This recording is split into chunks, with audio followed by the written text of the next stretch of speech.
Bharatiya Janata party నేత బాజీ గారు చెప్పండి, ఏమిటి అర్జునుడు శస్త్రాలన్నింటినీ వదులుతున్నారు, యుద్ధానికి సన్నద్ధమవుతున్నారు, ఎలా ఉంది భీముడి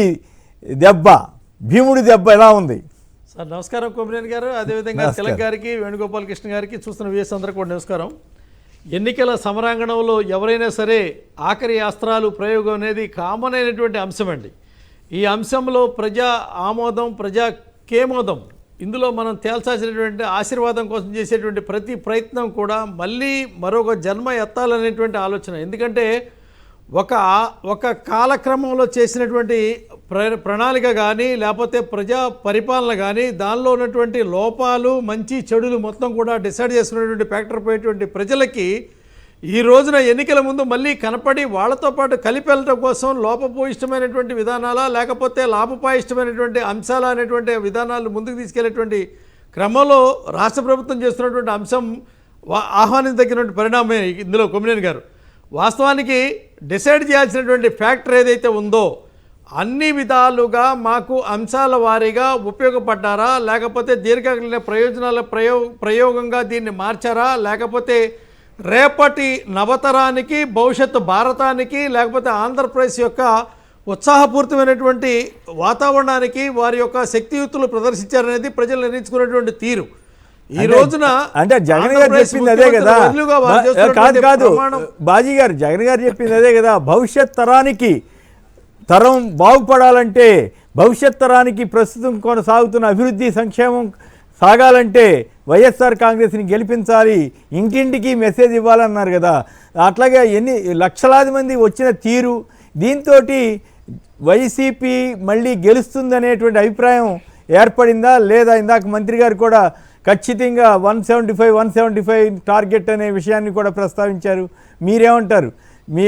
మీకు కూడా అలాంటి అభిప్రాయం ఏర్పడిందా జనాన్ని చూసిన తర్వాత, క్యాడర్ని చూసిన తర్వాత? క్యాడర్ సభే ఇట్లా ఉంటే బహిరంగ సభ పెడితే ఇంకెన్ని లక్షల మంది వస్తారు? ఇక్కడ ఒకటి కొమ్మినేని గారు, అభిమానం, ఆదరణ, ప్రజా విశ్వాసం, ప్రజా మనోగతానికి సంబంధించినటువంటి అంశం, భవిష్యత్తు యొక్క వ్యూహానికి సంబంధించినటువంటి ఆలోచన ప్రకారం ప్రభుత్వం పోతుంది. అదేవిధంగా భవిష్యత్తుకు ఆశీస్సులు ఇవ్వడం కోసం ప్రజల యొక్క ఆలోచన ఉంటుందండి.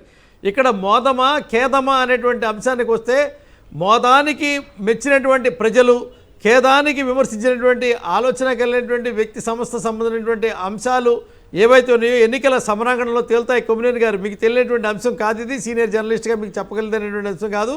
ప్రజా ప్రయోగ అంశాలలో లాభపు ఇష్టమా, లేకపోతే భవిష్యత్తు యొక్క రాజకీయ వ్యవస్థీకరణకు సంబంధించినటువంటి స్థాపన సంబంధించినటువంటి వ్యవస్థను ఏర్పాటు చేసుకుంటామా లేదనేది ఈ రోజున జనసందోహంతో సంబంధించినటువంటి అంశంతో పాటుగా రేపటి యొక్క భవిష్యత్తు ఆంధ్రప్రదేశ్ యొక్క వ్యూహానికి సంబంధించినటువంటి అంశంగా మనం భావించవచ్చు. ఖచ్చితంగా ఇది వారి యొక్క శ్రేణులకి, ఒక విధంగా చెప్పాలంటే శ్రేణులకి ఇది ఉత్సాహభరితమైనటువంటి అంశం. అదేవిధంగా వారి యొక్క ఆలోచన పర్వానికి కూడా ఆహ్వానించే పరిణామంగా కావచ్చు. భవిష్యత్తు పరిణామ దీంతో అట్లాగే అది ఇక్కడ పాయింట్ ఏంటంటే, మీకు బీజేపీకి పెద్ద స్టేక్ లేదు, అది వేరే విషయం. మరి పొత్తులు వస్తాయా రావా అని పక్కన పెడితే, ఈ సభ చూసిన తర్వాత ఊరుకుంటామండి. ఈ సభ చూసిన తర్వాత తెలుగుదేశం, జనసేన అధినేతల యొక్క ఫీలింగ్స్ ఎలా ఉంటాయి? వాళ్ళు భయపడే పరిస్థితి ఉంటుందా? మీరేమనుకుంటున్నారు ఆ విషయంలో? పోటాపోటీ సభాస్థలిలో కొమ్మినేని గారు, మీకు తెలియదేముంది, అధికారంలో ఉన్నవాళ్ళు ఆ మాత్రం గర్జించక, ప్రజలను మెప్పించక, లాభదాయకమైనటువంటి వ్యవస్థని నొప్పించక, జనాల మధ్యలో జొప్పించక, వారి యొక్క ఆలోచనలు ఖచ్చితంగా నెట్టించగా చేసే ప్రయత్నాల్లో ఖచ్చితంగా అధికారంలో ఉన్నటువంటి సక్సెస్ అవుతారు.